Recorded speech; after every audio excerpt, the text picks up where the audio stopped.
Welcome to Chronosphere Fiction. We are proud to present the next full-length episode of Gafgarn the Eternally Unfurnished. This is Volume 2, which includes Chapters 4, 5, and 6.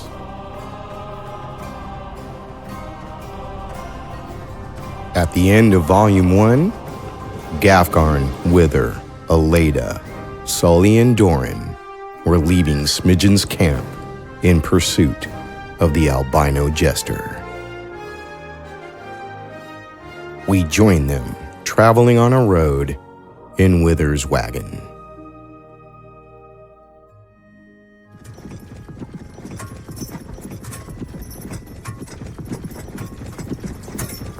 The carriage rolled lazily along a lonely road below an overcast, dull sky. A rolling plain of green and brown grasses, littered with round stones and boulders, extended in all directions. A forest lay on the horizon behind the carriage, a little less than a day's travel from its border. Low crumbling walls of stone lined the road before them, sloping and dissembling into nothing but a stroll behind them. Percy's hooves occasionally splashed in a shallow puddle or squished among thick, viscous mud. Gafgarn sat upright, on the roof of the carriage, his legs hanging over its edge, his weight causing it to lean delicately. The hood of his cloak, a wolf head, hung over his face as if devouring him, its fur still damp from the recent rain. He almost grinned at the landscape, the air earthy and wet, without a hint of dust. It reminded him of home. A shaggy chestnut horse strolled alongside the carriage by Gafgarn, Ilaeda relaxedly riding, the shield on her back rocking with the horse's movements. A thin trail of smoke accompanied thick puffs ascending from a large curving pipe through Wither's elegant mustache into the gray sky. Dorin sat next to him, arm in a splint and sling, and Sully on Wither's opposite side with her bow in her lap. The three were listening to Ilaeda question Gafgarn once more on his otherworldly handicap. So you're trying to tell me you can't use furniture at all? Lean on a counter, sit on a chair or stool or bench, lay on a bed? No, they move, or I move. Gafgarn's tone reverberated with boredom. Then how come you can lie on top of the carriage? This carriage was constructed to transport people in utmost comfort. True, Wither interjected. But a roof is a roof. Its purpose is to keep the effects of nature out, not our burly layabout above it. Then that which classifies as furniture are things built for comfort? It would seem so, dear. But the roof supports him now. Shouldn't it be considered furniture by its use? You still benefit from its comfort. Doesn't make any sense to me. How would the boots know the difference? No idea. Don't care. All that matters is what it does. Not if what it does makes sense to you. And this means you're ready to believe, girl? No, but if I lift a feather and it's as heavy as a rock, I know it isn't just a feather. Evidence points to truth, and we'll all know it in time. I'll figure it out. For now, I'm happy to get some irons around AJ's wrists. Is that really what we're calling him? You can call him Red Eyes the Comedian for all I care, old boy. He's a dead man.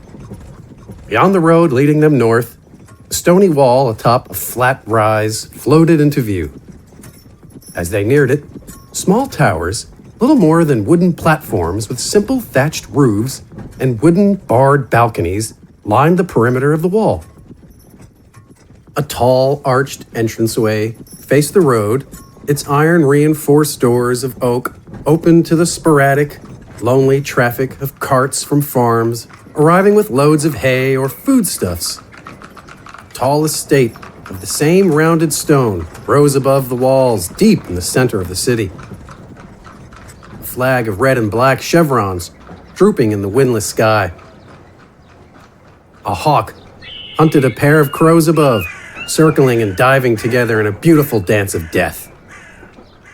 Before the arched entranceway, a descending road split to the east and west, stretching out with the same low walls along its sides into rocky plains dotted with unkept thickets.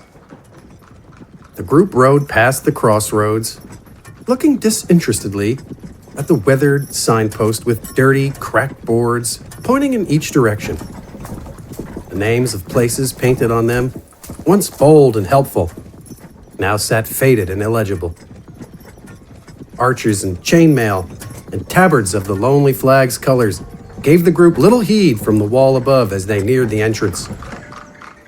Guards with pikes watched lazily as the travelers passed into the city proper. On the inside of the walls, precarious wooden scaffolds bore tilted stairs, moldy ladders, and rickety walkways along its inner perimeter. The whole thing looked like one swift kick could bring it all tumbling down. "Shoddy work," Gafgarn muttered. "So derelict. The effort to construct it could hardly be called work, old boy," Wither chimed. "The way the walls sag, I can hardly fathom why they even bothered." That's Housestow for you. An outlier city, the most southern in the kingdoms of its size. The barons change out here often, sometimes revolt, sometimes sickness, sometimes they just get bored, renounce their fealty, and hoof it to some dark, shady place. Baron Mardoo's in charge these days. Sully announced. He worked closely with Smidgen. At a hard look from Gafgarn, Dorin added, Oi! Smidgen steal from the Baron's rivals, and he be left alone in return. Mardoo's in charge of some serious, low-hanging, rotten fruit. taking in her surroundings with a look of disgust. Wither repacked and lit his curving large pipe, saying, "Dark political machinations aside, if he's got an engineer worth a frog's snot, I do believe this visit could prove lucrative. By the look of our surroundings, however, I'd say the frog found it a bad trade." It was almost frightening, lurching into Hostow's streets. Like the encircling walls, buildings sagged and bulged, stone walls billowing outward and sinking inward.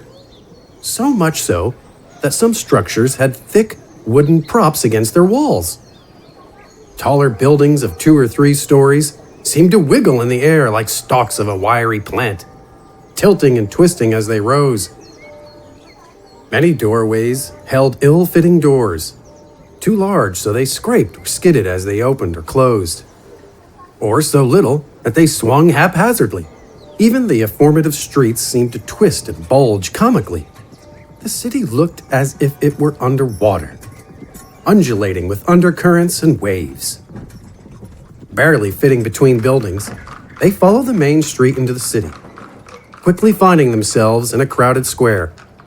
The people looked less unusual than their surroundings, many still wearing jackets and cloaks in various colors, but all in the most basic of styles. Without his wolf cloak and extreme size, Gafgarn might have fit in well. But Wither and Ilaeda stood out as well as royalty. Guards, many in tarnished half-plate armor, stood near a large building with a peaked roof at the other end of the square.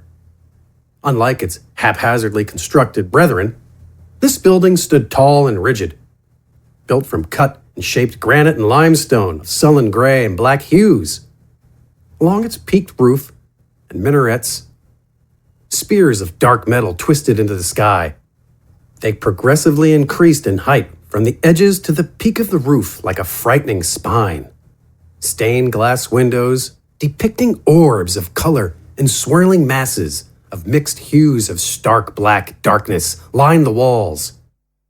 To Gafgarn, the building exuded the type of aura that made one want to stray as far away as possible, and he felt his muscles tighten in its presence. Wither, on the other hand, might say it was the type of building that might give some particularly daft people the willies. "That, old boy, is the kind of establishment that might give one an intense sensation of discomfort. Something you are ardently familiar with, I'm sure." Then he looked at Sully and Dorin. "You, I suspect, might call that sensation the willies. What is that place? It's a church, Gaff. Tentacle of the Void. As chilling as it may look, every city has a church devoted to it.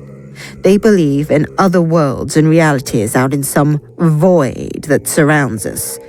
It's the most prominent religion in the kingdoms, with plenty of offshoots or reinterpretations. Doppelgangers in their own right. All with their slew of cosmic boogeymen, responsible for all manner of miraculous phenomena and divine terror. Wither commented with an airy sense of sarcasm.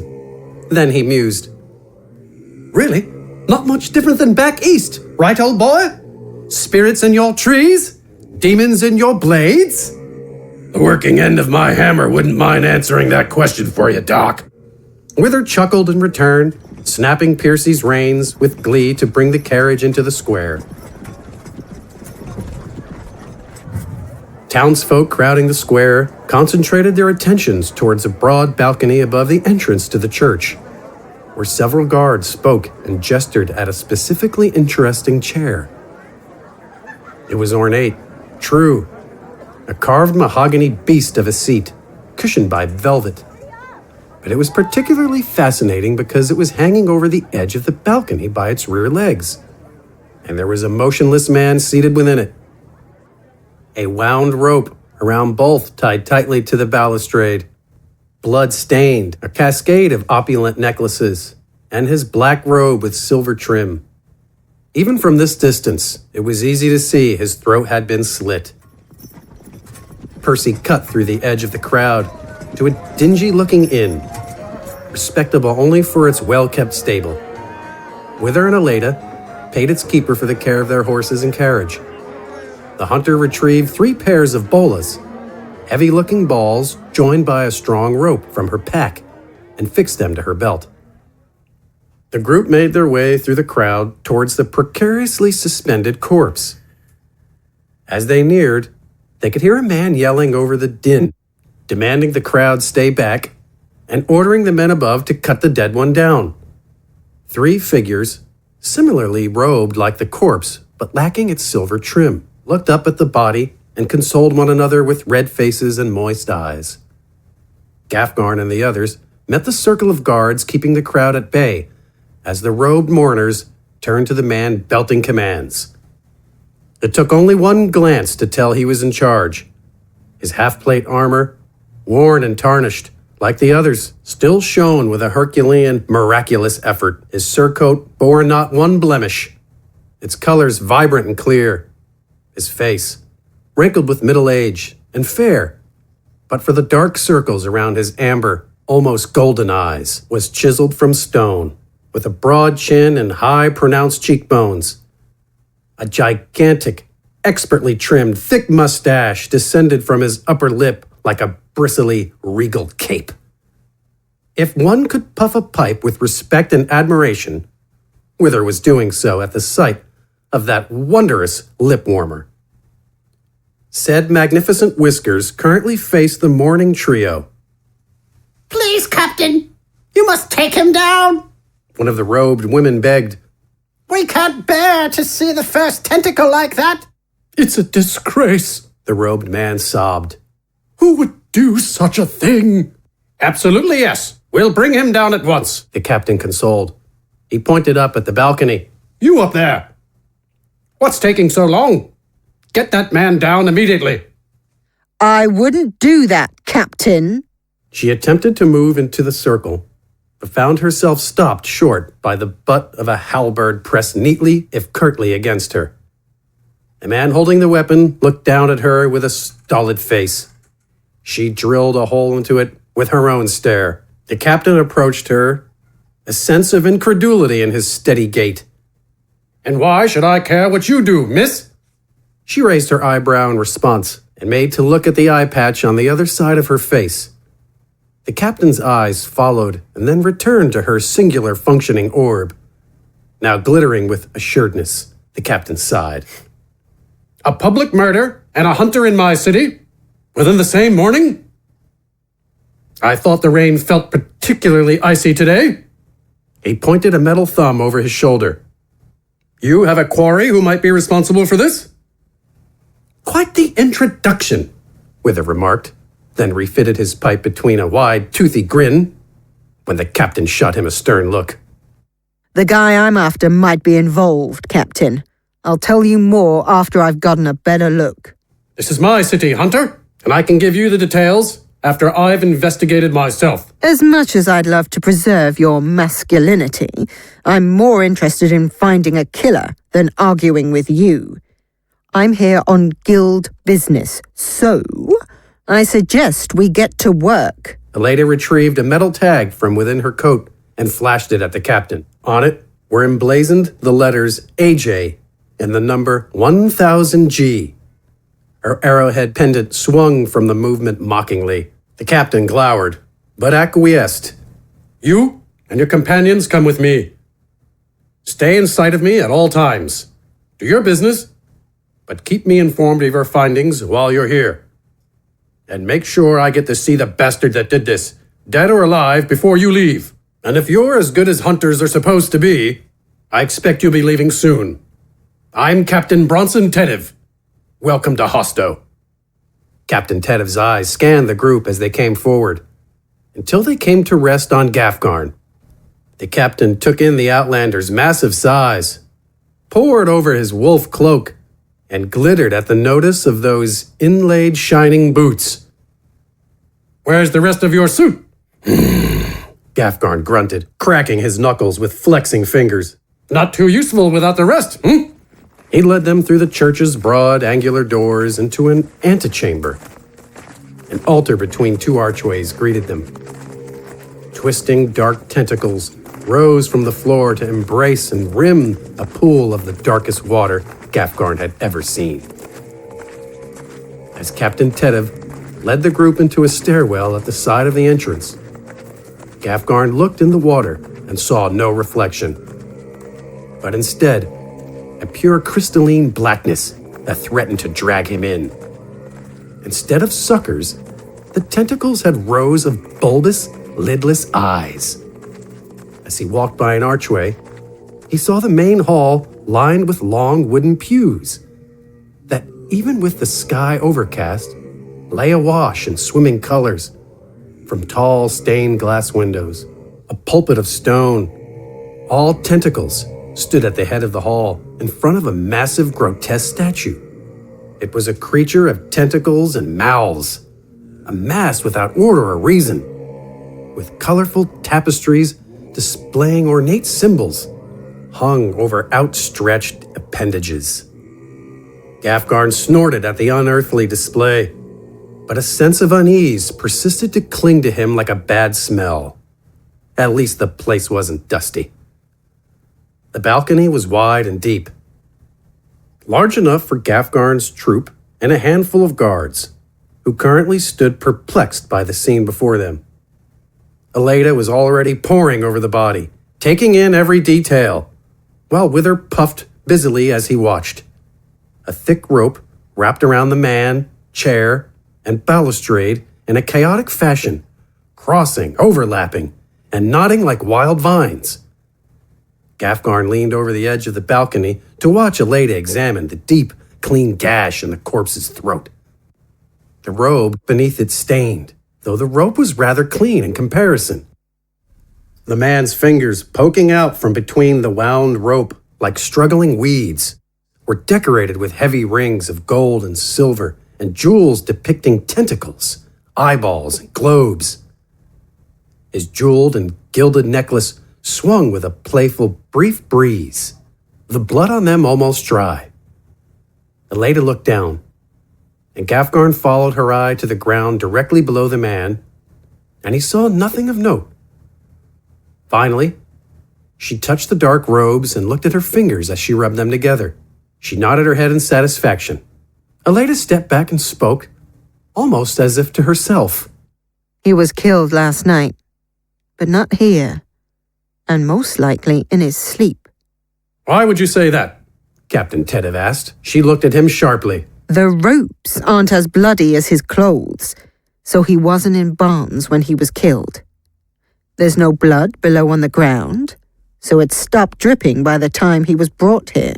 Rain! Gafgarn shook his head and looked at Ilaeda. Clothes are dry, right? But for the blood, yes. So were the ropes. It rained early, before dawn, so he was brought out here after that. Still under the cover of darkness, I presume?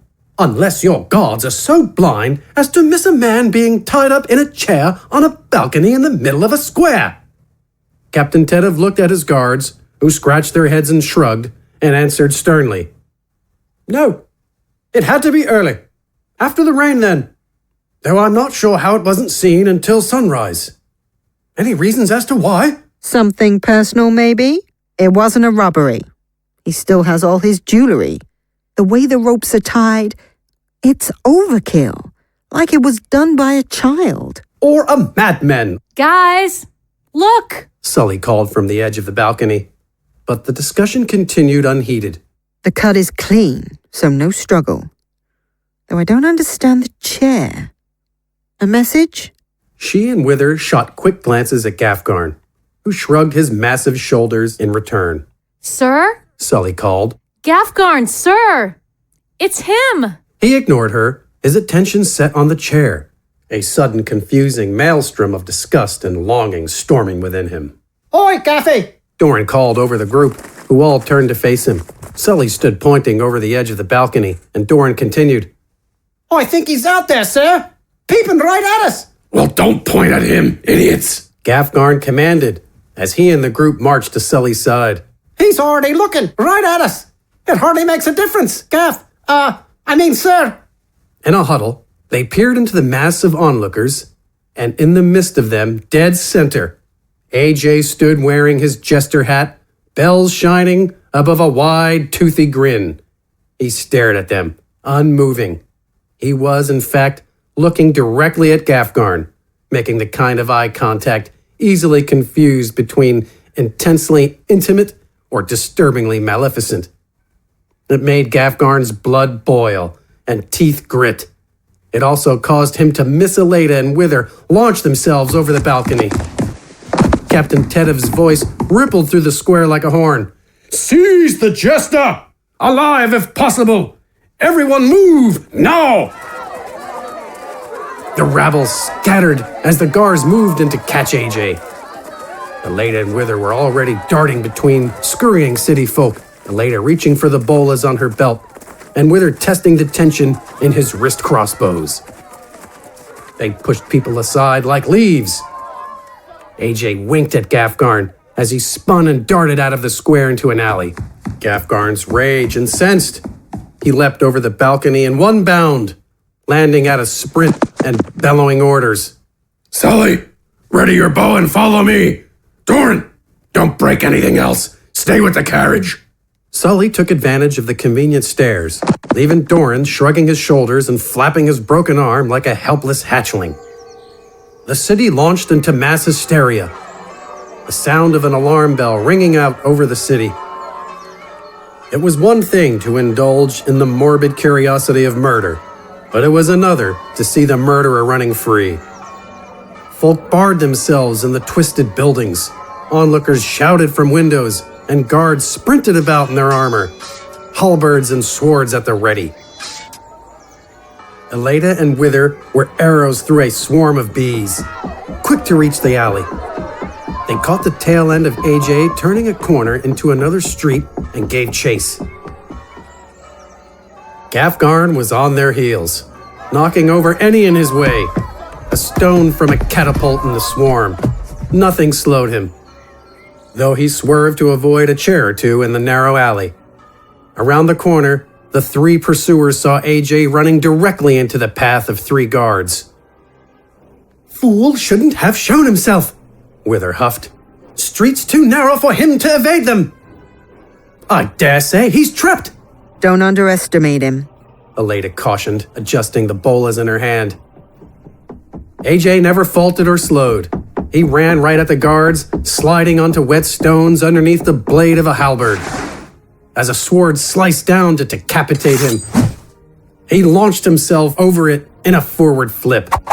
The last guard, surprised by AJ's sudden engagement of flight, found his face rudely introduced to the soles of AJ's shoes. From the flat of his back, he watched AJ flee. then dazedly gawked at his pursuers, chasing their prey's joyous cackle. Around a corner into a larger street, Ilaeda threw her bola without hesitation. It churned through the air between onlookers and fleeing innocents, directly toward the legs under that bouncing jester hat. Until AJ grabbed a passing man and placed him between the bola and himself. It whipped around the unwitting citizen's knees, causing him to totter into an awkward fall. AJ shot back at his hunters, a self-assured grin, just as arresting as the bola. It slammed into its targets with the force of all the rudest of gestures. Bastard! Degenerative scum-sucking flesh balloon! Wither shouted as he launched a bolt at AJ. The missile whistled through the air until it met the blade of a simple dagger with a sharp ping. It harmlessly ricocheted into a wall, while AJ tucked the blade back into his jacket as he ran into a tall building. Wither! Around the other side! Ilaeda! Down this way! I'll follow him! He's mine, Wolf! Ilaeda returned, continuing her sprint into the building. Not one of your soldiers, old boy! Wither called as he rounded the structure's far corner. Sully caught up to Gafgarn, bow in hand and quiver on her back. Sir! About time! Gafgarn grunted as he waved for her to follow. They ran down the opposite side of the building as Wither, their eyes scanning its wall. Look for any doors or windows, and if you see him, shoot him. Try not to kill him. Sully knocked an arrow as she trotted behind. Inside, Ilaeda found herself in a 2-story library. The upper floor, a surrounding balcony with iron handrails, twisting iron staircases in the corners leading upward. Books, their spines a kaleidoscope of colors, lined tall shelves and long tables spanned the length of the single room. The building seemed to lean slightly to the right. Windowless, the chamber was lit by candelabras on the walls, tables, and in the hands of readers and perusers. AJ was running down a central path between the long tables as a crook-backed old man pointed a shaking finger at him. Hey! Ornery prankster! You have to return that book you stole! Get back here, thief! AJ laughed, vaulting onto a table and launching himself onto the rail of a staircase. Ilaeda chucked her second set of bolas at the jester. He heaved, jumping sidelong and upwards onto the balcony railing and swiveling over it, never losing momentum. The bolas missed by a hair, wrapping harmlessly around the stairway railing once blessed with AJ's presence. AJ grinned and waved as he made his way to a rickety door on the back wall. Ilaeda gave chase, taking a more traditional route up the staircase. Reaching the second floor in time to see the back door swing shut, she cursed her luck and fingered the last set of bolas on her belt. Outside, AJ sprinted across a makeshift wooden bridge that creaked and twisted across a dingy street into a sister building. A crossbow bolt flitted by AJ's head, drawing his attention to a disgruntled Wither on the street below, taking aim for another shot. A single opened eye pierced at AJ through rolling puffs of smoke from his pipe, chomped tightly between angrily clenched teeth. AJ practically pranced as he ran, a look of absolute glee on his pale face. Villainous, arrogant, canker-ridden rotworm! Wither yelled as he let fly with another bolt. AJ smoothly ripped a loose board from the bridge, swinging it up to catch the bolt. Hearing the sound of whirling bolas, he threw the board back where he came and caught it again as the bolas wrapped around the board and snapped it back to him.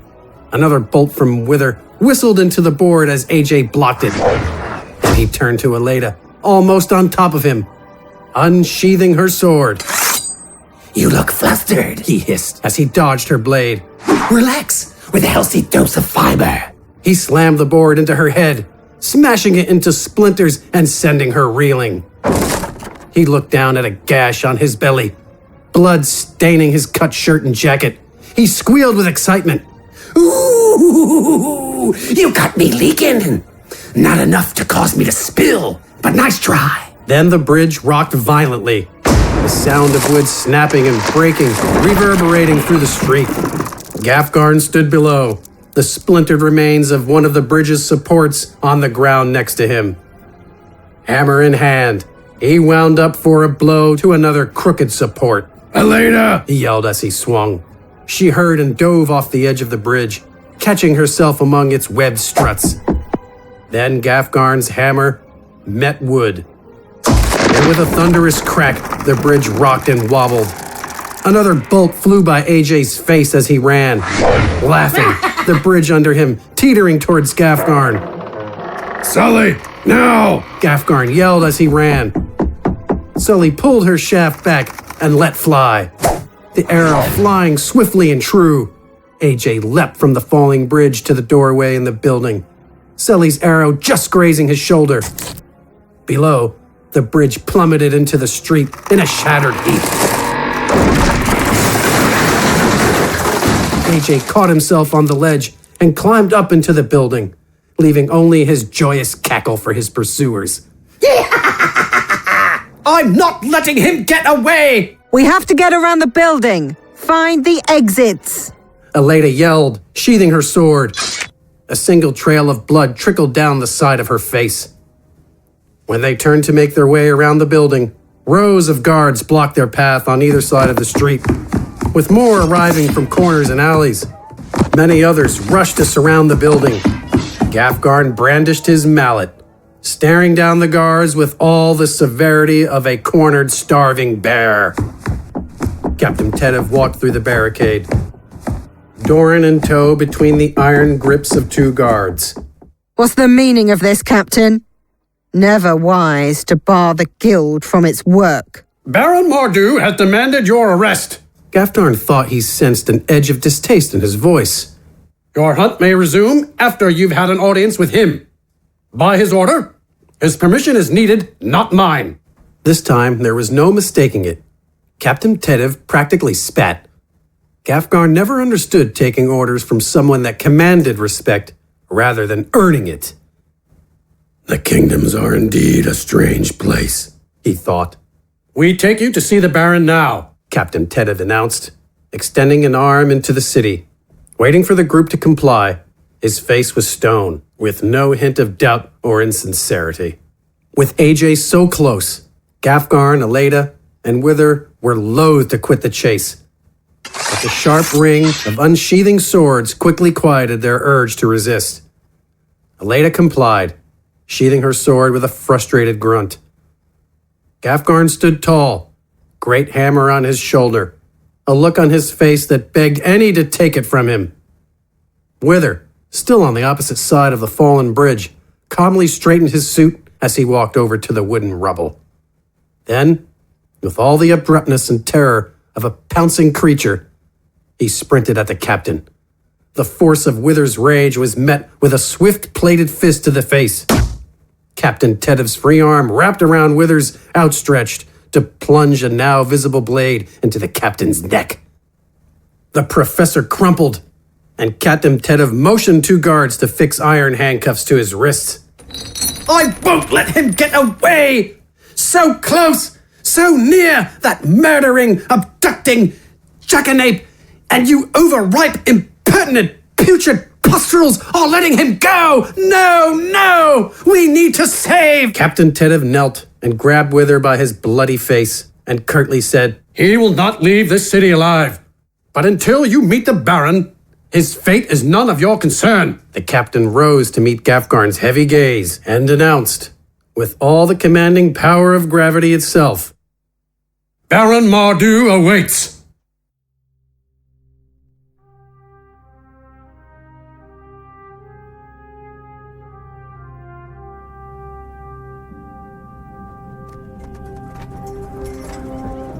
The morning's overcast skies remained, the wetness of the city less pronounced, and the air had a subtle, pleasant coolness to it. The estate was in the center of the city, or just about, It was hard to tell for Gafgarn, with all the twisting streets and alleys among the leaning buildings. Not that he or his cohort could see much of where they were or where they were going. The way Captain Tetiv and his horde of guards crowded and ushered them every step of the way. Wither, the blood on his face quickly drying, would yowl and yammer at times, but his rebellious raging was met with swift retribution. You pus-nosed, ankle-biting Philistine! He's getting away! Oh, a gauntleted fist to the gut. Let me go, you bow-legged swine-loving churl! Oh, a sword hilt to the head. Pardon me, old boy. Were you aware that your mustache resembles the digested remains of a rat? Are resting on your upper lip? A blow to the throat quieted his outbursts, causing him to walk with a body that hung limply between two guards. His protests were resigned to muttered sputterings for the remainder of the march. Promptly they came to a wall, bending around both ends of a street. Beyond it, one could see the high roof of the estate, black and maroon flag waving lightly in the wet breeze. The captain led the procession to a heavy double-sided reinforced gate around the bend, large enough Wither's cart could fit through. He knocked hard with his plated fist, to which the other side responded with the heavy lifting of a lock. The doors swung open to reveal a small group of leather and mail-clad men and women bearing looks of dismay. About time. A woman in the front pronounced. Captain and prisoners in. The rest of you, back to the streets. Captain Tetiv rustled his mustache with a frustrated sigh, then turned to his guards and pointed. You two, wait out here for me. The rest of you are dismissed to your regular duties. Don't let me catch you at the library unless you've been assigned there. There's still a whole city of people here. Well now, get moving. The guards dispersed in all directions, the sound of metal boots and clinking armor following their reluctant footsteps. Wither roused, dusting off his suit and betraying no injury. Fine. In to see the Baron. Don't dawdle now. I never dawdle, Eyre. Captain Tetiv responded gruffly, leading Gafgarn's group forward. The guards here were even less kempt than those in the city. They were swarthy, with close to unshaven faces or scraggly hair, some with hoods pulled so far over their heads, most of their faces were hidden in shadow. Men and women of such differing appearance, from skin to scars, to clothes to armor, their ragged demeanor their only common trait.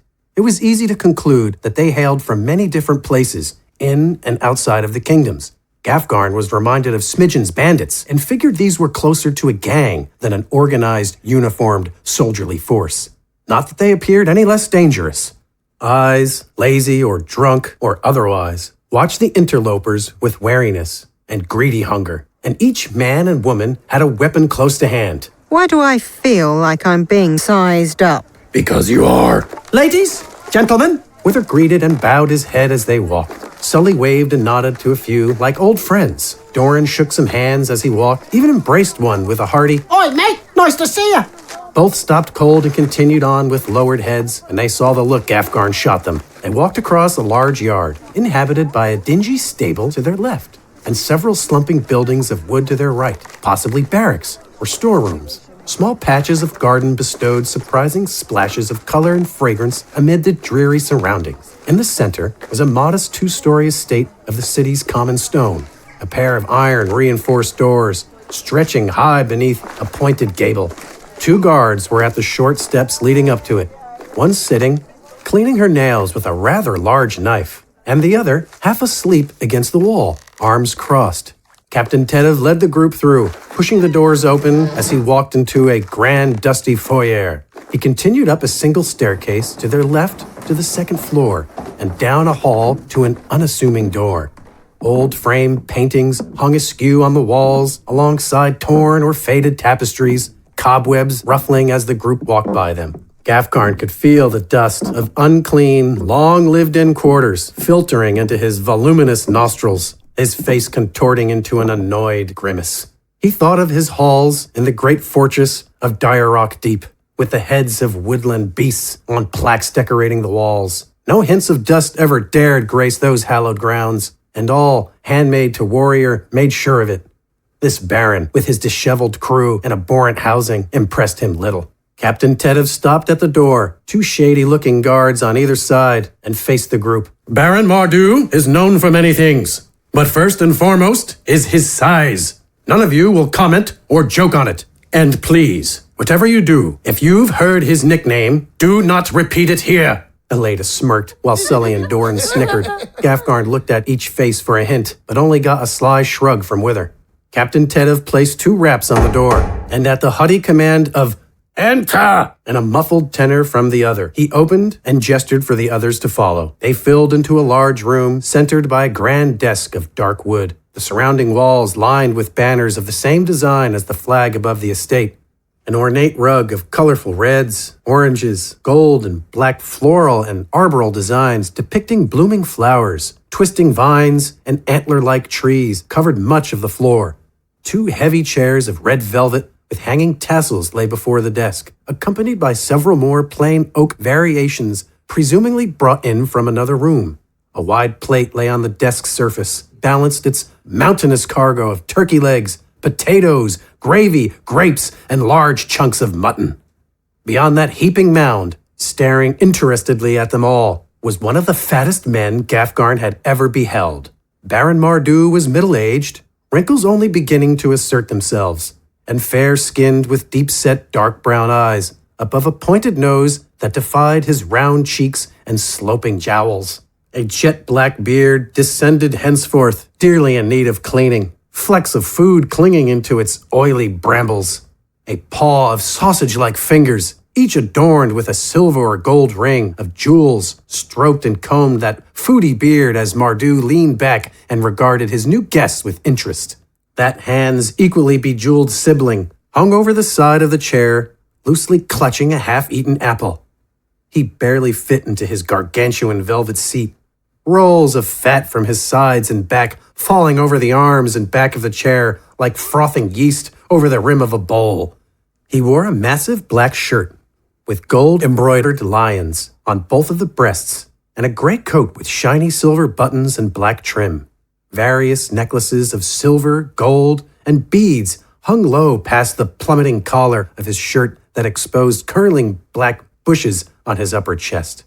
Several hooded guards stood about the room. "Park your runs," he said as he motioned to the chairs across from him. He took a meaty bite from his apple as everyone except for Gafgarn moved to sit. "Find a perch, big man," Mardoo ordered through a full chewing mouth, gesturing to an empty chair. Gafgarn looked at the seat like he was going to eat it, but wasn't looking forward to the taste. "What? Your people don't have chairs?" Flecks of apple showering the desk and his beard. Gafgarn shrugged, his arms still crossed. "It's not big enough for me. I'll stand." Mardoo looked down at himself, his seat creaking with the effort, then back up with a grin. "They seem pretty sturdy to me, big fella. And you'll refer to me as sire while you're in my presence. You don't want to sit? I don't care. I don't want you bastards to waste any more of my time than needed." He paused to lean forward on a heaving arm, his face turning to regard the entire group. "Now, I can place some of you." He nodded at each as he listed them. "You're with the guild. Clear enough. Guild's always welcome, lass." Ilaeda registered an undertone of sarcasm and disdain, but maintained her cold disposition. "You're that inventor, weapon dealer, whatever. Anyone knows your carriage and suit. Mayhaps we can do some business later." Wither nodded and grinned. Mardoo continued, pointing at Sully and Dorin. "I don't know you two there, but it's obvious enough you answer to this big one, afeard of chairs over here. Odd bunch. You come into my town and raise chaos, destroy property. Murder or no, that's heavy affront as outsiders. Don't you think?" All under guild business, sire.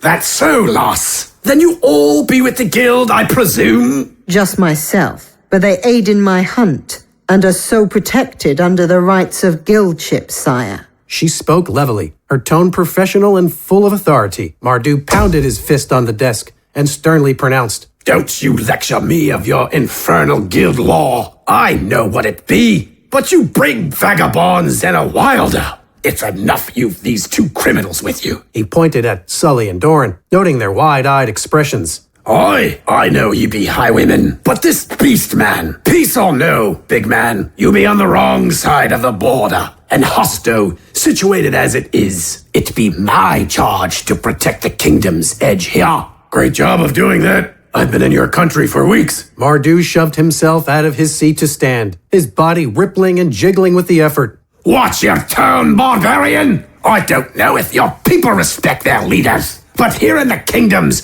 titles mean something. I won't broach another offense from you, and I'm not talking about sending you back to your forests. My people earn their respect, Gafgarn thought, every muscle in his body calling out to teach that lesson to this bulbous sack of meat firsthand. If it were just him and the Baron, perhaps he would. But killing him would do no good for their pursuit of AJ. He met the Baron's glare and nodded, noticing then a particular sight in the corner of the room over the Baron's shoulder. What he noticed utterly demanded his attention. It wasn't the weapon rack with a sad collection of poorly kept swords hanging on leather-wrapped wooden pegs. It also wasn't the shelves above littered with valuable-looking trophies like a golden jeweled goblet, necklaces and rings, a jade dragon, and a shining curved dagger. It was at the top of the shelf, a pair of shining gauntlets. Gafgarn's eyes gravitated to those gauntlets with intense fervor for two reasons. One, they were the finest crafted, cleanest, shiniest things in the room aside from his boots. And two, they were silver white, with red, flowing designs that Gafgarn knew to be an ancient language. Those, pointing with his chin. Where did you get them, sire? Mardoo huffed and jiggled as he struggled to look over a shoulder at the shelves. Those? Right, impressive, huh? No class, but at least you've a good eye. You know, I never clean them, but they always look like that. Strange. Anyway, none of your business where I got them. They're mine. That's all should matter to you.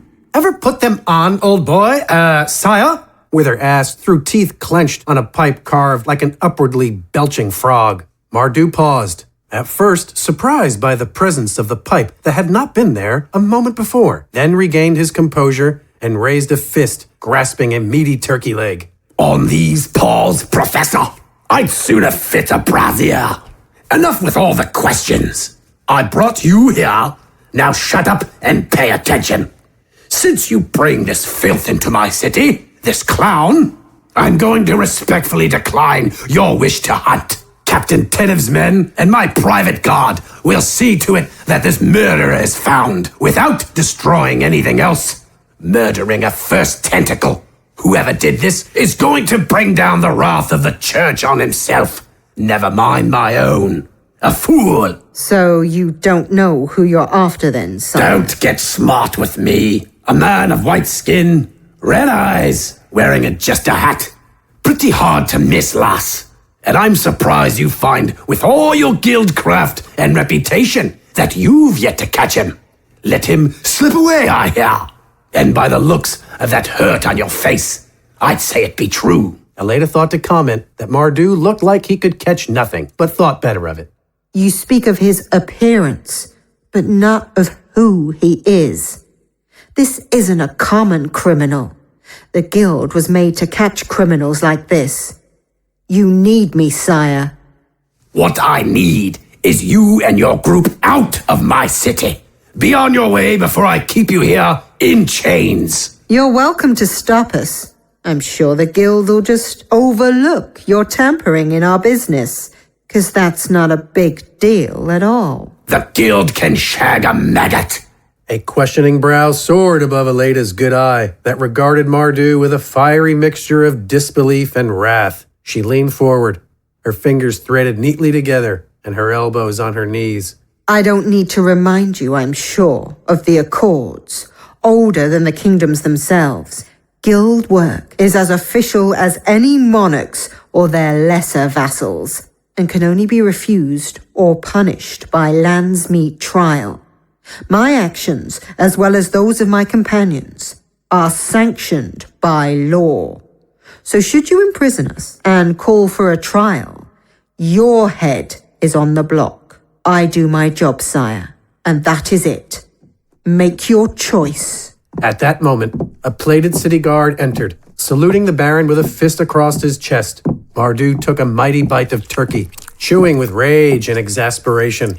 Captain Tetiv gestured for the guard to come closer.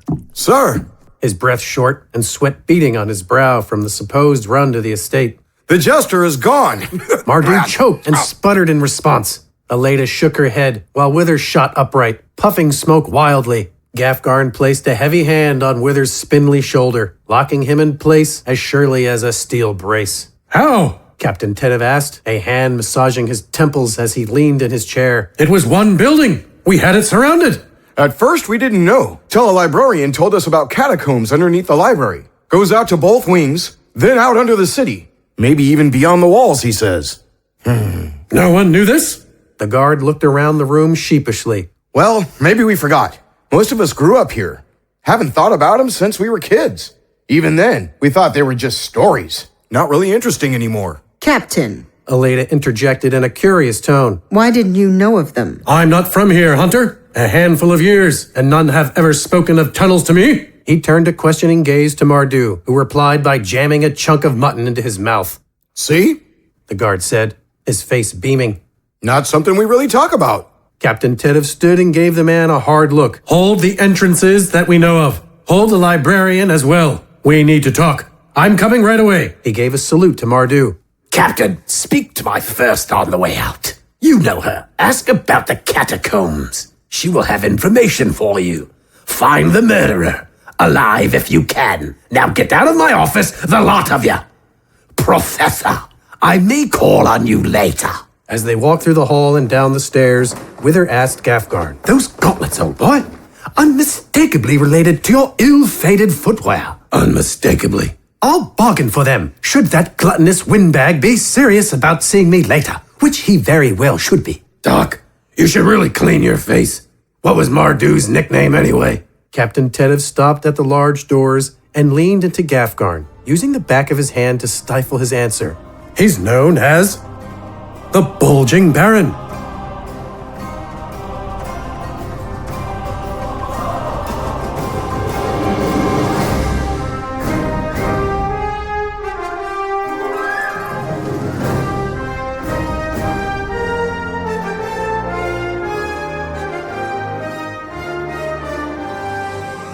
A light drizzle accompanied the group's return to the two buildings that comprised the library, the afternoon maintaining the day's interminable gloom. Guards milled about outside, reporting to Captain Tetiv that none had been permitted to leave either building. They entered the building where Ilaeda had given chase to find several more guards standing around an old man in simple robes.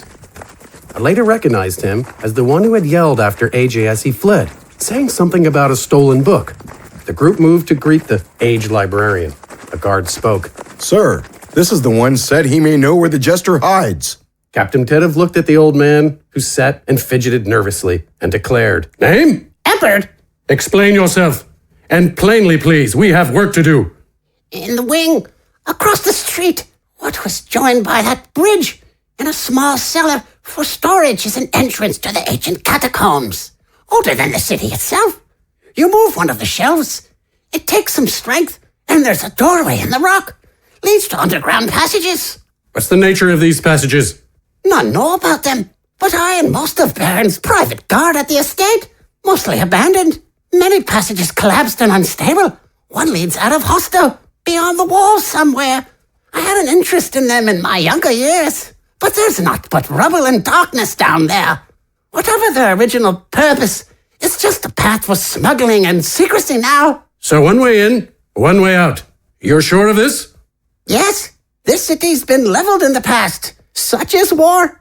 Must have caused all the cave-ins. It would take a serious excavation to open any other ways. And Mardoo uses it rarely as it is. Take us there then. The man rose and tottered out of the building with the captain in tow.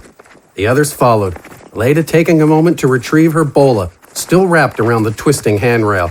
Outside, the group followed the bent figure around the building. Soon they came to the heap formerly known as the bridge that linked the two library wings. Workmen that had been brought to the site now lugged wood and hefted beams into organized piles.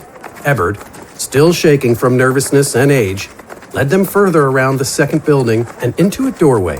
Inside, this wing looked similar to the last. The biggest difference, an open trapdoor in the floor in a corner. Guards milled about here as well, saluting Captain Tetiv as the group passed to the trapdoor. A ladder led down into a cramped space crowded with crates, chairs, a spare table, and shelves of candles, ink, and parchment. Ebert motioned towards a shelf loaded with candles, and Captain Tetiv called for 2 guards to move it. With effort, he slid it aside to reveal a ragged archway in the rock leading into pitch blackness. Captain Tetiv ordered the 2 guards to remain while the group continued on. He demanded Ebert keep to his side, and that several candelabras be taken to light the way. The crew delved carefully through the cramped hall. Gafgarn hunched slightly to keep from hitting his head on the rough-hewn low ceiling. Even with the dancing lights, the darkness was oppressive, revealing only a few feet in any direction. The librarian tottered behind Captain Tetiv, craning his neck to see beyond the group, pointing to the proper direction whenever they came to a split or an intersection. No one spoke, and they stepped lightly, moving slowly to keep from making any noise. For some time they traveled, finding no sign that anyone had come before them. How much farther, old man? Captain Tetiv whispered. Ebert squeaked through panting, nervous tiredness. Not much. There should be a chamber, then a straight path. A deep-throated chuckle echoed through the hall, snaking around the group, raising hairs on each neck. Captain Tetiv motioned the group to halt, and all craned to see into the darkness ahead. Gafgarn awkwardly turned to look back the way they came to Sully and Dorin covering the rear. Sully held a candelabra out in a feeble attempt to pierce the blackness, then turned to lock eyes with Gafgarn and shrug. He turned back to see Captain Tetiv looking his way and gave as much of a nod as he could, indicating that they should continue. Minutes passed, and another chuckle rumbled through the halls. It was easier this time to tell it came from ahead of them. Captain Tetiv carefully and silently unsheathed his sword and led the group into the dark. The laughing continued more frequently now, goading them. Heavy with impish imperiousness, it caused Gafgarn's brow to furl and nostrils to flare in irritation. Ilaeda hefted her sword and shield, and Wither's fingers danced in anticipation.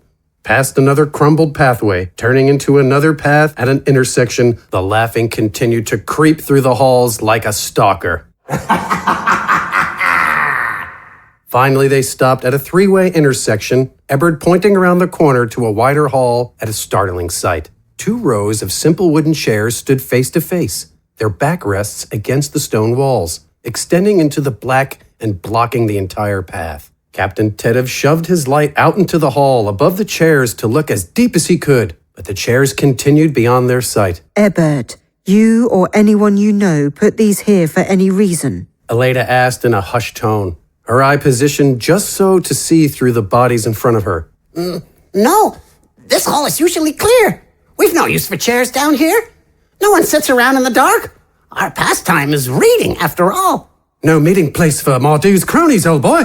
Ebert scratched his hairy chin. None of my business if there were.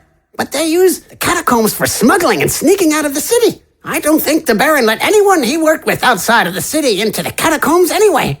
Better to keep the entrance hidden in case some crook got wise. Gafgarn gazed back at Sully and Dorin with a questioning glance that appeared all the more threatening as shadows danced across his face. Then he asked in a whisper that nonetheless carried the stony presence of his voice. Smidgen ever come in here? Your band? Anyone? No, sir. Gaff, I don't think so. Times we met with Mardoo's folk, we're in the forest or the camp. Deal was the Baron would work with us, but only on his terms. Smidgen never really cared for the city here, already had his own turf. And with the extra information and gear, we could waylay some nice caravans. And then he'd pay you. Supplies or gold? Oi! They all looked down the tunnel, the chairs seeming to dance in the flickering light of their candles. Another throaty cackle, full of self-assured excitement, rumbled through the halls. There was no mistaking where the laugh came from, though it radiated from beyond those chairs. Any way around, Ebert? Down that way? No, just a cave-in. This here is the way to the exit. What's wrong, Gaffy? AJ's voice, full of glee, echoed around them. You seem stressed out. You should have a seat. Take a load off. Then he peeled into a brief, mocking fit of laughter. Gafgarn rumbled with the rage boiling up inside him. He reached for his hammer with one hand, but stopped as he realized AJ would be long gone before he could smash his way down that hall. Smashing would make him feel better, but he'd have to save it for AJ. The rest of the group could continue, but what would he do? Could he keep searching in the hopes that the crooked librarian was wrong? No. He needed to get down the hall as soon as possible. As crowded as it was with the dreaded chairs, he cracked his neck in anticipation. He lifted a gilded foot above the first 2 chairs, felt that strange force that pushed him away. As he dropped his boot, he could hear the chairs vibrating against the wall and each other, and he pushed hard against them, their shaking becoming a cacophony of wooden rumblings. And he could see them wobble. His foot slipped off and away from the chairs, and he stamped it on the floor in frustration. He turned and attempted to sit, but was pushed back towards the group. Blasted chairs! There's one thing you can try, and you know it. It won't work. Come now, old boy. Let's just see what this curse of yours will do. Gafgarn huffed as he turned back around and without hesitation took a few quick steps and launched himself over the row of chairs. He quickly fell, feeling a force push upwards against his entire body, enough to slow but not stop his descent. The moment his chest hit a seat, he was catapulted upwards into the hard rock ceiling, hitting it like a sack of meat. He fell back down and was repulsed once more, this time catching himself before hitting the ceiling. As he fell again, he could feel the force slowing him, and he bobbed back upward before touching the wood. He bounced in midair for a few moments, each bounce smaller than the next, until he floated gently in the air, a hand's length above the chairs. He looked back at his companions, faces struck with surprise, Wither, Sully, and Dorin, scarcely stifling a giggle. Ilaeda nodded her head, betraying herself with a tiny smirk. Let's get going, Gafgarn commanded, as if nothing strange had happened at all. He thought of claiming a candelabra, but dismissed the idea. He'll see me coming, He thought. I'll fly through the air in the dark and surprise him, or he'll be waiting for me. Sully reached him first, having pushed through the group. She moved her hands in the air over and under Gafgarn, looking for something to do with him, but stopped, absolutely dumbfounded. Are we supposed to push you or something? Just follow me, keep up, and ready yourselves. Gafgarn reached out with both arms, his movement causing the chairs below him to rumble again. He grabbed at the sides of the walls, and with one Herculean push, launched himself down the hallway. That strange force persisted as he went, pushing up against his body, harder if he bobbed closer to the chairs, each emitting a creak or clatter under him. A frown crept into his face as he heard, knowing that if AJ lay in wait, the sounds might reach him. He thought of readying his hammer, but the movement of reaching back caused him to wobble awkwardly, pitching forward to almost clip his nose on wood. No, better to gain speed and surprise his foe. Again, he pushed himself down the hall, this time with greater force, sending him into a barrel roll like a slow, awkward bird. It was a strange sensation, like he was a boat, and the air beneath him water. Until now, he was pushed, or shoved, or launched, or a bed or chair would slide or fall as sought to rest upon it. Now he found himself in an odd equilibrium, a weightless stone floating into that clammy abyss, to murder or be murdered. As strange as it was, he was ecstatic. Finally, the creak subsided behind him, and that familiar pull to the ground returned. In absolute darkness, he fell into a hard roll, coming to slide on his boots into a stony wall. As he collected the wind knocked from his lungs, he hefted his hammer and listened intently. For a few chilling moments, only the occasional clacking of a chair from the approach of his companions far behind reached his ears, until finally, something greeted him.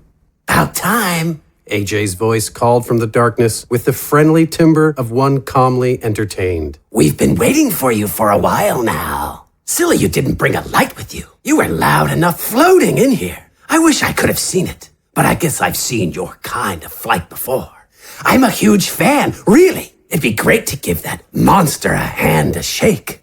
Unfortunately, I have a problem, as we've not brought a light either. We? Thought Gafgarn. Who else is with him? AJ seemed like one who worked alone. Then Gafgarn's thoughts moved to Wither's sister. If she was in that room as a hostage, that would complicate things. Gafgarn stepped forward into nothing, making no sound as he went. You really are a hoot, buddy. You don't think you can find me in this, can you? As much as I'd like to formally meet, I do have something else I need to attend to. I was worried about leaving my friend here alone, but now that you're here, I know he's in good hands. You should take a seat with him. He's sure got a lot to tell you. Gafgarn stepped further into the darkness towards some unseen point where he knew the Jester would be. Now, I told you I wouldn't leave you alone. No need to get upset. I'll be around. You can believe that. You're just too much fun. I just have to know if you'll ever sit in your own throne again. Let the professor know I'm taking good care of his little girl. Would you? Toodles! Sound of light footsteps resounded off the wall, each a reverberating decrescendo of the previous. Gafgarn sprinted forward into the dark nothingness, chasing the receding sound. It seemed his run brought him no closer, the pitter-patter of AJ's retreat becoming even quieter, until finally a much louder, much more present sound halted Gafgarn's pursuit. It was like the earth cracking in half, roaring from the space ahead and shaking the floor beneath Gafgarn's boots. Worse, a billowing wall of dust and air slammed into Gafgarn like a storm. He staggered and covered his face, cursing the dust as it stung the skin and choked the lungs. Dust was almost worse than AJ. It could never be squished. Weak light permeated the dark behind Gafgarn. The sound of skidding chairs and fast, heavy steps following it. He turned to see Sully, hopping from the hall of chairs into the chamber, candelabra held high and knife poised low. Ilaeda and Wither followed, a sword bared and wrist bows raised. Dorin, Captain Tetiv, and Ebert close behind, their curious faces peering from around the corner. Earthquake? Sully asked, her eyes darting in all directions. No, dear, that would not be the rumbling of anything produced by nature. That would be the product of an ingenious concoction from a place very foreign and unreachable for most of the kingdoms. That murderous swine is a madman. Ilaeda growled between clenched teeth. Oi, what was it then? An explosive! Something I would greatly like to get my hands on. How AJ got one is beyond me. But it seems he's used it ahead, which undoubtedly means The tunnel's collapsed. Gafgarn finished as he stepped from the dark into the light like a great stony shadow. You know of explosives, old boy? Only rumors. Something that can move and break stone and light the sky. Simple tricks, old boy. If only they'd trade their secrets. I could teach them a thing or two about ingenuity. Wither's voice rasped with the thirst of a parched man glancing life-giving waters across an impossible chasm. That's nice, but I think you guys should take a look at this. She held the flickering light before her and marched, motioning Captain Tetiv to follow. Together their flames revealed the chamber, the center of it occupied by a single man clad in half-plate armor, his hands bound behind him as he sat in the same type of chair as was crowding that long hallway. His head hung low, and the remnants of perspiration dripped from the ridge of his nose and black hair that hung over his face. Firelight revealed bruises, a cut lip, and a dark deluge of fresh blood glistening on his tarnished breastplate and dripping onto the floor. A sword lay nearby next to an extinguished torch, and crumpled by a distant wall were two more armored, bloodied bodies. Captain Tetiv rushed to those against the wall, then to the man settled into the chair. Good men, these. Rare in these parts. I thought this AJ to be just a knife in the dark, an assassin that kills and runs. These would have put up a fight. Not enough. Not for AJ. Liver-spotted, fecal-warming hedge pig! Why's he in a chair? Dorin asked, gesturing at the macabre scene. So was that tentacle head right? The Jester's got a thing for reclining. Ilaeda and Wither looked at Gafgarn knowingly, but none responded. Gafgarn took the candelabra from Sully and walked around the room, finding only one exit other than the collapsed path and the chair-ridden hallway, and this one already blocked by rubble. He kicked the stone and grunted, returning to the group to announce, There's no chasing him from here. Librarian, where does that path go? Gafgarn nodded his head the way AJ had fled. Out, I'm sure. If he went that way, he's out of the city most likely. What was the book that AJ took? What? Oh, right. The night before. He had stayed late. Had never seen him before. But the library's public. He picked out several tomes, history books, and memoirs from the ancient war. The rebellion that broke the empire and gave birth to the kingdoms. I didn't notice him leave, but one of the books I saw him with was missing. What was it, old boy? Arming Chaos, it was. A journal of a famous blacksmith of those times. It's considered a chronicle of old techniques and styles. Tracks some events, but otherwise reveals little about anyone or anything particularly important. Important is relative, old boy. Wither said, his eyes communicating a hidden understanding to Gafgarn and Ilaeda. All three of them looked down at Gafgarn's boots, glinting in the candlelight as if just polished. In any case, not much we can do here, is there? No, Captain Tetiv stated, with a hint of resigned sadness. We should report back to the Baron. I'll have my men take care of the dead. Oh boy. Sully said sarcastically. I'm really excited to see that thing again. What would the Baron think of their failure? What might he do? As they trudged through Hosto's streets, underneath a sky just beginning to hint at the approaching evening, they knew they would find out. But when they returned to the manse in the middle of the city, they were met with a different scene than expected. The courtyard bristled with the leather-clad and cloaked, all forms of weapon drawn, each at their highest guard. There had been a death in the yard, it seemed. 2 guards at the rear of the estate slain quietly, their bodies only just discovered, and something worse. Inside, the shady folk ran about, investigating every corner and nook with the particularly grumpy retinue in the upper halls crowding the bulging Baron's doorway. Beyond, Gafgarn and his companions found a most peculiar but eerily familiar scene. The Baron and 4 of his henchmen were slumped into chairs, dead from knife wounds, arranged around the impressive desk as if in a meeting. The strangest detail, however, was a small note written in ink in the most eloquent, flowing handwriting anyone alive or dead in that room had ever seen. The note was pinned to Baron Mardoo by his own knife, and it read, "Even in death, they know more comfort than you." And Gafgarn noted, those pristine gauntlets with a shocking likeness to his cursed boots were nowhere to be found.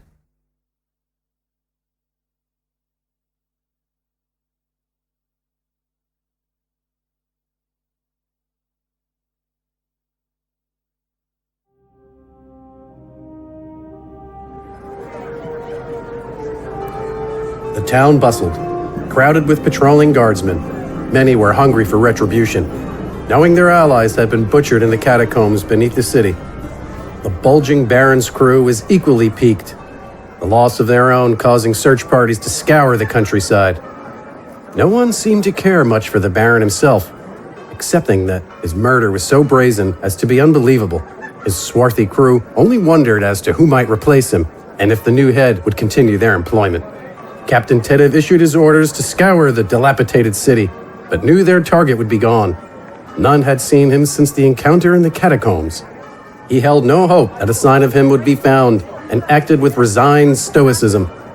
After he felt the guard was duly roused and occupied, he asked Gafgarn's group to join him in his office.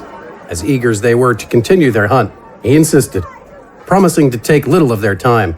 When he mentioned the aged bottle of spirit he kept for particularly difficult days, the party's interest intensified. All agreed to take the moment to collect themselves. They made their way through Hosto's disorienting buildings and streets, passing bristling patrols, sending brief salutes to the captain and awed gazes to Gafgarn. Sully and Dorin had previously mentioned to others their exploits in the catacombs, and apparently word spread about the wolf floating in the dark, flying like an arrow. Gafgarn returned to the flabbergast and dazzle with a sneer. He wasn't intent on being anyone's sideshow. He gave sidelong glances, obese with dismay, at his 2 underlings, who remained silent and avoided all eye contact. They finally came to a teetering building with barred windows and a corral in its backyard. Weapon racks indicating the area was used for sparring. Only a few guards remained to watch the mostly empty cells. On the upper floor, they came to the captain's office. It was a basic and bare affair, populated by a sturdy but simple desk and a small cot. With a heavy sigh, he sat and indicated all present should do the same. Gafgarn unsheathed his mallet and leaned on it for support. Wither lit his gigantic curving pipe, sending gentle billowing puffs into the dark ceiling. I know you have places to be, but I thought it might be of benefit to stop for a moment and take stock of things. The captain began. As he did so, several guards brought in soup and bread for everyone and laid several cups on the desk. The heat and aroma managed to brighten the gloom of the evening somewhat. The uncorking of the bottle Tetiv retrieved from a drawer brightened the room even more. He poured into each cup as he spoke. This AJ is more than some cat purse. If he's still in the area, I want to catch him. But it might help to know more about the scoundrel. At least you 3 know something, right? He indicated Wither, Ilaeda, and Gafgarn, and placed the bottle aside. Ilaeda spoke first. You'd be disappointed to learn that the guild knows very little. AJ stands for Albino Jester. We don't know his name, or where he's from, or even what he's after. Then what do you know, You're supposed to detect things the kingdom's regular guard won't, right? So detect! She took a pull from her cup and relished the sweet and spicy flavor within, then continued. AJ acts almost compulsively, so much so that it seems he thinks little before doing anything. In every town and city he's committed a crime, there's almost never a communication to anyone about what he wants. No demands, no blackmail, no ransom. He just causes chaos. Always murder? Often, but not always. Sometimes his crimes are almost juvenile. In a small town, he's accused of stealing everyone's socks in a night and leaving them in a bear den. Once, he changed all the names on a horse racing ledger and caused an uproar at the betting office. What did he change the names to? I don't remember the specifics, but each was scatological. Dorin chuckled, choking on his laugh when Sully placed an elbow in his ribcage. Well, so why the murders? What's the point of all this in Hosto? And why are you so passionate about this man, Professor? Because, old boy, one of his many villainous deeds includes kidnapping, my sister to be precise, and I'm very eager to have her back before the scoundrel does something contemptuously more regrettable. As for Hosto, AJ's actions are usually chaotic, prone to whatever insanity drives him. It doesn't seem they were all connected. Except for the chair thing. Her one eye regarded Gafgarn. Yeah, what's the deal with that? That bit is obvious enough, isn't it, old boy? With her muffled as he smoked his pipe, they all looked at him and grinned, pulling the pipe out and raising his cup for dramatic effect. He's got a crush on Gafgarn. Oi, Jokey's got a thing for Gaffy. AJ is fascinated by him. The bodies in chairs are proof enough. It's the curse. He's taunting me, trying to piss me off. Is it working? Yes. I can't blame him for finding your affliction interesting, but is he really just killing people to poke fun at you? I already told you, Captain. He's crazy. This isn't beyond him. Each killed was in a position of power or authority. The dead. Right. Simple enough, I suppose. Though going for the Baron was pretty ballsy. Over the top, even. Sir, you have that in common with them too. Sully remarked to Gafgarn. I know. Deposed, but still a leader. I don't understand. The wolf here has a throne waiting for him back home across the border. Apparently, he united all the clans in the Wildlands. They won't follow him if he can't sit on his throne, however. Wow, I didn't realize I was escorting and arresting royalty. And you united the clans? That's no mean feat. After centuries when the only time you'd see them work together was to fight off an invasion from the kingdoms. You might make for a valuable political prisoner, you know.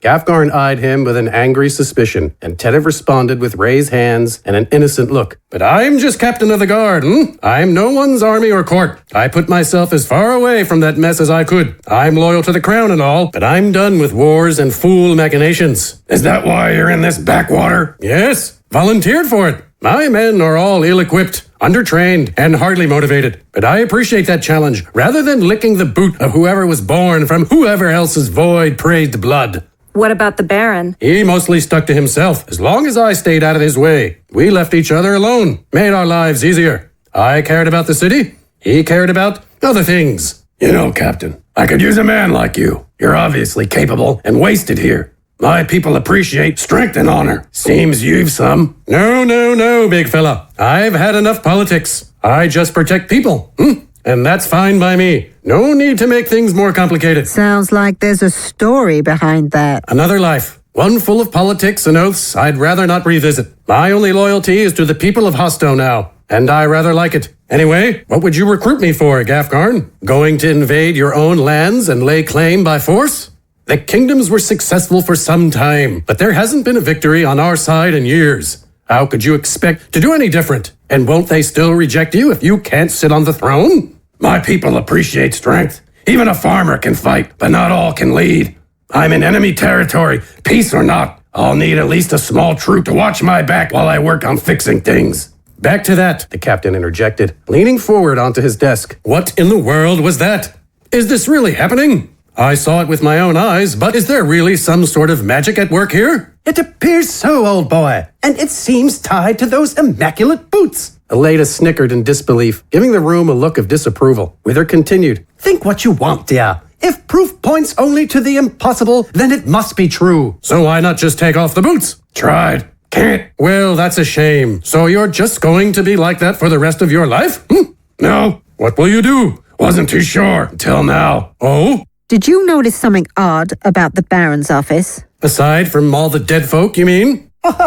Something was missing. None of the Baron's jewelry, none of his valuables, nothing that could be sold easily and for good coin.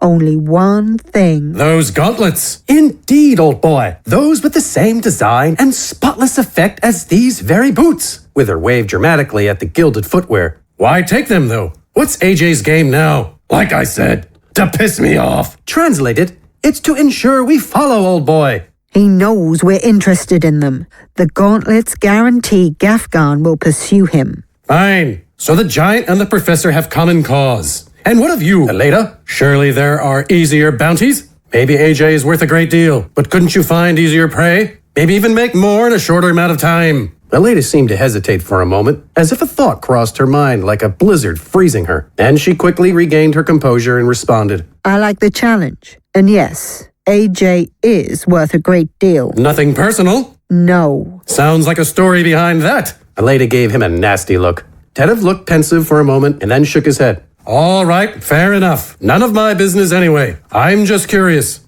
Well, if you're all done with your food and drink, I'd be happy to let you rest here. We've plenty of beds. No, Gafgarn said, as he returned his mallet on his back, secured by a tight loop of leather. We can't afford to lose him. If we rest, it has to be on the move. Exiting the compound, Wither confronted Ilaeda in a hushed tone. It seems you've a personal grudge with our wayward Jester. I understand, but I assume your vendetta won't get in the way. It's just a job. I don't know what you're talking about. Keep convincing yourself, just don't get in my way, and none of this apprehending him alive. I know the guild often values a mark more when he still breathes. When I find him, I find my sister, and he dies. I accept nothing less. Believe me, Wither, that won't be a problem. The group left without further delay. Captain Tetiv watched them from the rickety wall until the moonlight no longer illuminated their place on the road north. He let out a sigh of relief and left to finish his spirit and sleep. The party on the road slept on the move. Gafgarn and his two underlings on the roof of the carriage, Ilaeda in the saddle and Wither in the driver's seat. Many doubted that Wither had slept at all when they woke in the early morning to find him still huffing on his pipe. As they trundled along the path, a broad wooded copse ahead and Hosto on the horizon behind them. They saw a figure sitting on the crumbling stone wall on the side of the trail. When they neared, it appeared it wasn't alone. Its entourage consisted of the bodies of 5 other individuals in the grass behind the figure. Even closer, they could tell the figure was a woman, and she was cleaning a long, thin, one-sided sword in her lap. Her skin was dark ebony, her black hair braided tightly against her scalp into an intricate design that wove around itself asymmetrically, ending in a tight, boxy spiral on the right side of her head, just above her ear. Her eyes, a subdued golden brown, regarded her blade serenely from a face that could pass as sculpted from polished obsidian, with high cheekbones and a resolute pointed chin. She wore a stylized white robe with an ornate, high, narrow collar that plunged to her bosom in the shape of a dagger. Spacious sleeves descended to her wrists, the bottom of her shirt to just above her ankles, the robe parting at her waist. Intricate embroidering followed the edges of the robe around the wrist, collar, and hem. The design was strikingly asymmetric, like the rows of braiding on her head, with interlocking shapes and bisecting lines in a flashy array of gold, orange, various hues of red, and highlights of turquoise. Below, she wore loose-fitting golden pants, and her shoes were simple wooden platforms with prongs reaching to the ground like tiny stilts. A round, flat hat of woven, woody material rested on the wall next to her, gently rocking in the light breeze. A shaggy brown horse rested next to her with a large rolled pack in various colors on its back. To all present, the display was mesmerizing. It was hard to tell with her attire, but she seemed slim from the shape of her neck, wrists, and ankles. The arm that didn't tend to her blade hung limply to her side. Gafgarn wondered if it was injured. The carriage came to stop in front of her. From his vantage point atop the wagon, Gafgarn could see the dead were cheaply dressed, and each wore a red bandana tied somewhere on their bodies. He dismounted, causing the vehicle to rock behind him, and approached the stoic woman, her eyes still lowered to her blade. Run into some trouble? The woman raised her eyes, which shone in the dull light of day like a predator's, and responded coolly. It seems they did. Thieves that thought me an easy target. They thought wrong. Ilaeda dismounted as well and looked towards the bodies. 5-on-1. Hardly a fair fight. The woman had resumed tending her blade. Not fair for whom?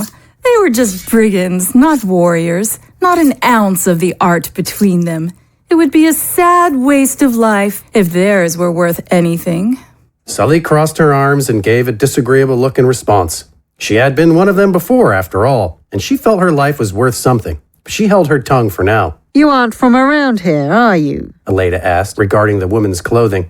What gave that away, I wonder? She's from the west, the far west, across an inland sea, a country called Yoduru. She gave him a curt nod, and he smiled back. You've traveled no trivial distance, Miss... Imadi. And your people are something seldom written about and never seen. What brings you to the kingdoms? Just a wanderer.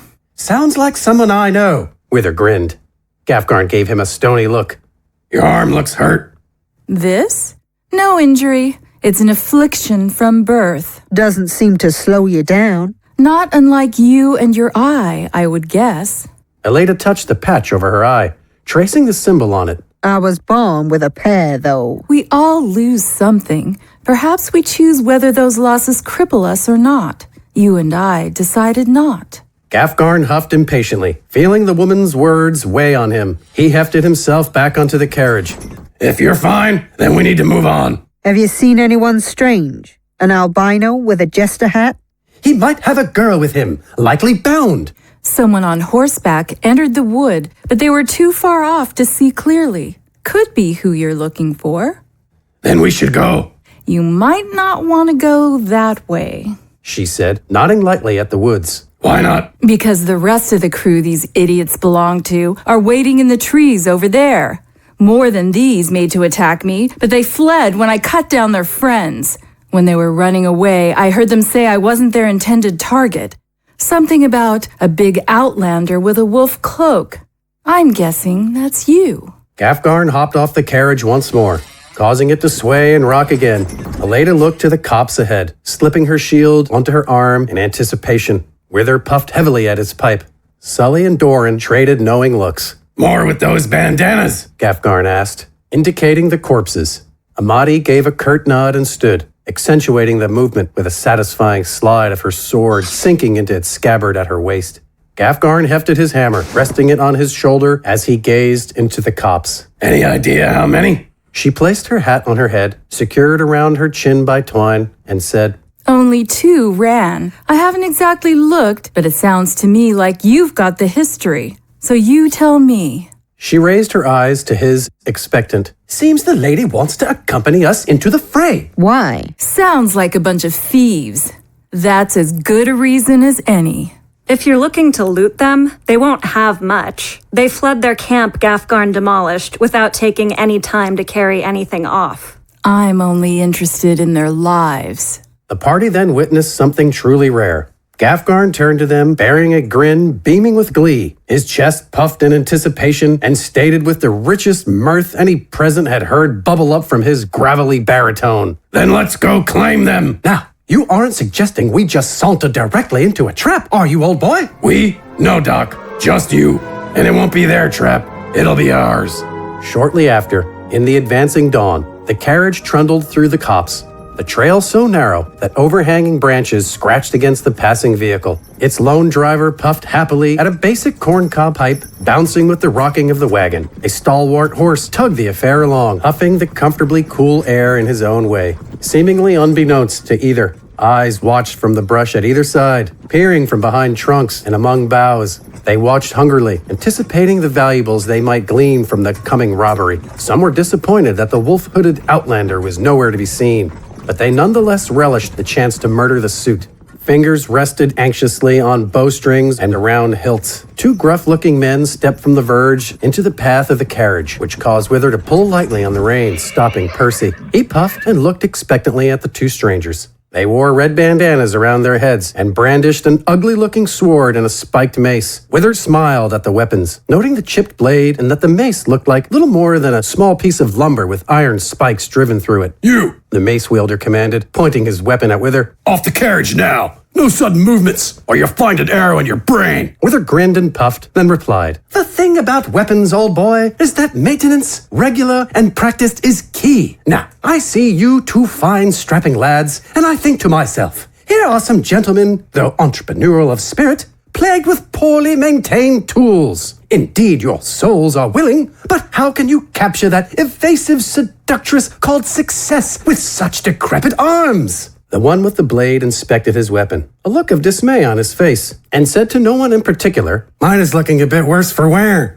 Shut it, idiot. The mace wielder replied. And you, no more talking, no more tricks. Off the carriage, or I'll smash that jaw off myself. Wither rose and dismounted, still happily puffing, and continued. "No need to be ashamed, old boy, for I carry the salvation that shall make your murdering and thieving all the more efficacious and pleasurable." He stepped to the door in his carriage, opened it, and stuck his body in, undulating with efforts to find some hidden gem within. In moments, he returned to the road, bearing a small device composed of two crossed wood slats fixed to a small platform with hinges and springs.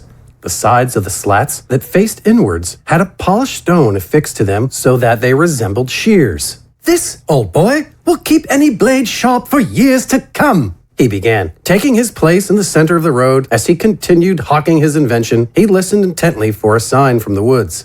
Malicious intent silently waited with bated breath, in the form of bared blades and drawn bows amongst the brush and trees on either side of Wither. Some high, some low. These loathsome individuals locked eyes on their quarry, ready for Wither to make a wrong move for any surprises that might spring from the carriage. Some of those eyes scanned for the wolf cloak, hoping for the opportunity to exact revenge. Hearing about a handful of their comrades being cut down by a wandering swordsman further stoked their ire. So wolf or not, many were eager to take their frustrations out on the thin suit standing in the road. Some recognized him as the wiry figure that came into the camp as the dust settled, dispatching their fellows where he could. So intent was their attention that none noticed the clandestine approach of others in the wood. Sticking low, Gafgarn, Sully, and Dorin approached silently from one side, while Ilaeda and Amadi skulked along from the other, capturing the ambush in a pincer. Wither continued prattling on, hawking his wares and putting on an act of ignorance, while the rest of the group closed in on the bandits.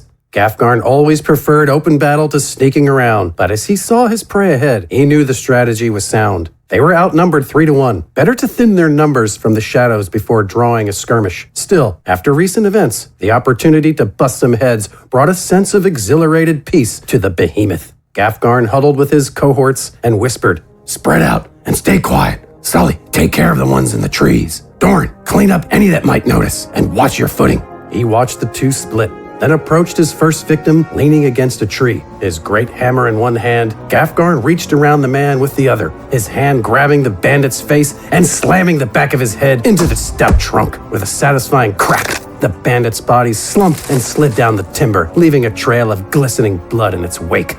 Nearby, a body fell out of a tree with an arrow from Sully's bow stuck in his neck, and a bandit near it had his throat slit before he could sound an alarm. Dorin used his victim's bandana to wipe his blade as he nodded to Gafgarn, and the three continued. On the other side, Ilaeda and Amadi made swift progress. Ilaeda used her shield to knock a woman to the floor, then dispatched her with a knife to her heart. Amadi darted between two sentries, precisely and quickly, skewering one and then slashing into the other in one fluid motion. Using her bolas, Ilaeda brought an archer down from the canopy, and Amadi glided in to finish him off. Unsheathing her sword, Ilaeda cut down another in the brush just as his eyes caught her slinking at him. Each team moved towards the trail in this way, cutting a swath with a mixture of expertise and luck.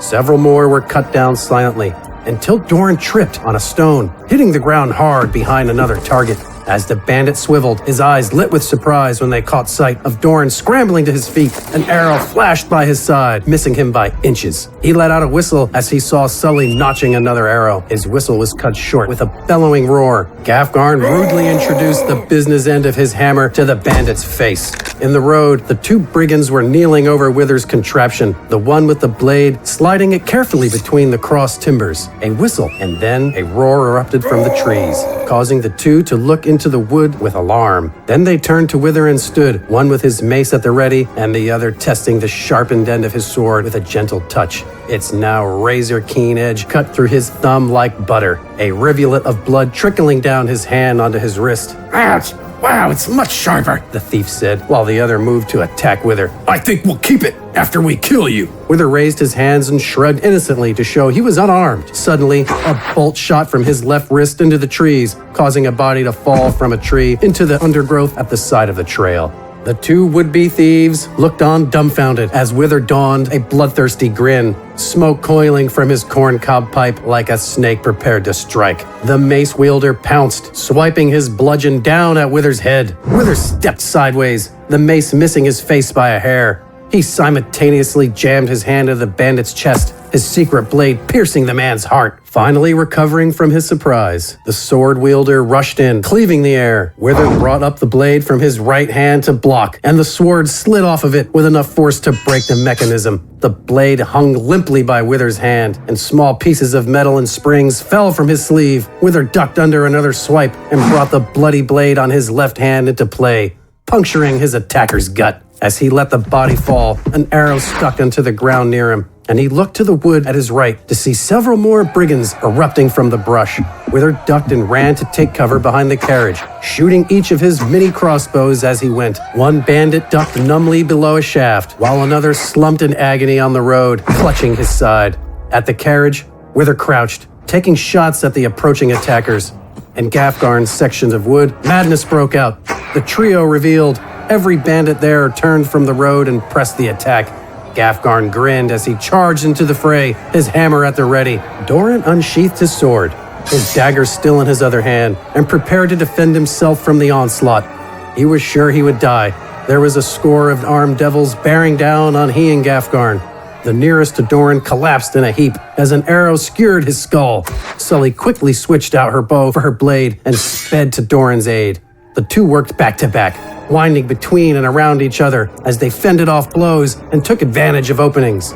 Sully blocked a sword strike and kicked her opponent in the groin, then spun to cut the wrist of a hand clutching a blade aimed for Dorin. Dorin cut an enemy down in the leg, swiveling to cut the throat of the man still reeling from his growing hit. Then he locked eyes with the archer, bow drawn, a deadly arrowhead pointing right at him. Gafgarn was there in a flash, the hammer breaking the archer's arm before the shot could be taken.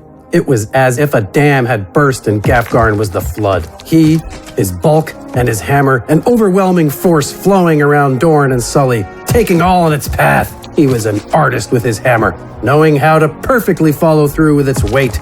Each swing, elegant brushstroke, moving right to another, launching from one target to the next. He roared and bellowed as he shattered one bandit's shield, launching the foe into a stump, then continued with the swing into an uppercut at another approaching his rear. Meanwhile, Ilaeda and Amadi took full advantage of the chaos. Distracted by the alarm raised on the other side of the carriage, bandits hopped from the trees and advanced towards the road, their backs to the two women warriors stalking towards them, both charged, cutting down the unsuspecting force like wheat. By the time any had noticed, 6 more lay dead and 4 survivors struggled to mount a defense. Ilaeda and Amadi split the rest between each other. Amadi made quick work of her 2 targets, connecting to a parry from one and feigning an opening to swiftly deflect a blade from the other before cutting the 2 down in one stroke. Ilaeda charged into a woman, chucking an axe, the blade sticking into her shield harmlessly. The bandit fell back from the blow, tripping over a stone. Ilaeda blocked the swing of a mace with her blade, then caught a second swing with her shield. Feeling the weapon bounce from the impact, she used the opening to cut a fatal gash into her opponent's gut. Then she spun to finish off the woman with a thrust, catching her mid-charge, dagger in her hand. Confirming the forest lay devoid of the living, the 2 women approached the road. Amadi flicking her blade to shower blood on an unfortunate shrub. They found Withers sitting atop his carriage, several dead bodies with bolts in them around and on the carriage. He nonchalantly kicked a body overhanging the edge as he gingerly lit his pipe. Wiggling his mustache, he greeted his companions with a smile and puffs of smoke shooting from his nostrils. Surveying the scene, Ilaeda noted only one sprawling body showed any evidence of life. A bandit at the side of the road, clutching a bolt in his side, moaning. She made her way to him. Amadi cut across the trail to the opposite side, stopping short as a body hurtled out from the bush to crash violently and sickeningly against the carriage. Wither rocked with the motion it caused, looking over his shoulder at Gafgarn, sauntering casually from the wood. His hammer, slick with gore, rested on his shoulder, and remnants of his bloody work flecked his entire body. He let out a weighty sigh of satisfaction as Sully and Dorin walked out from the brush, still looking about for more attackers. Amadi flicked her blade once more and approached Ilaeda. The hunter kneeled over the last surviving bandit, his life quickly fading, pain on his face. Any more of you left? Screw you, he answered through clenched teeth. This was foolish. Smidgen is dead. There's nothing to be gained for you by seeking the wolf. We didn't know he'd be sneaking in the woods, and there's plenty to be earned. How so? You guys are really stupid, you know that? You take out the Bandit King and think you can just walk away? Mark's been put on you. Every thief, murderer, and beggar will be keeping an eye out for you. Ilaeda could hear Gafgarn's heavy footsteps approach and stop behind her as she asked, Who would care, exactly? Someone close to Smidgen. Someone pretty pissed off by you killing him. Someone who thinks your heads are worth something. Family? Brother? Sister? Oh, nothing so pleasant as all that. Who wants me?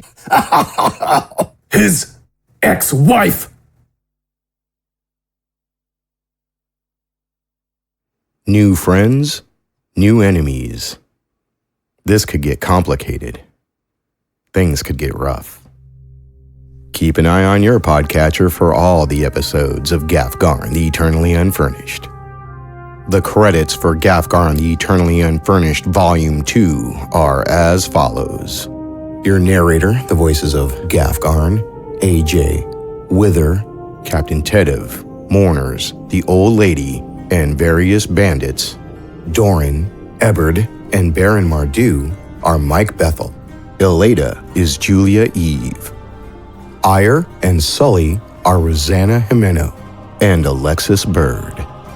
Imadi is Deborah Cristobal. The soldier that brought up the catacombs was a cameo by yours truly. Music, sound effects, and production are also by myself, Daniel French. Gafgarn the Eternally Unfurnished is written by my son, Jeremiah French. To contribute to Chronosphere Fiction, go to patreon.com. Thank you for listening to Chronosphere Fiction. Until we meet again in the spectral streams, keep your cosmos clean.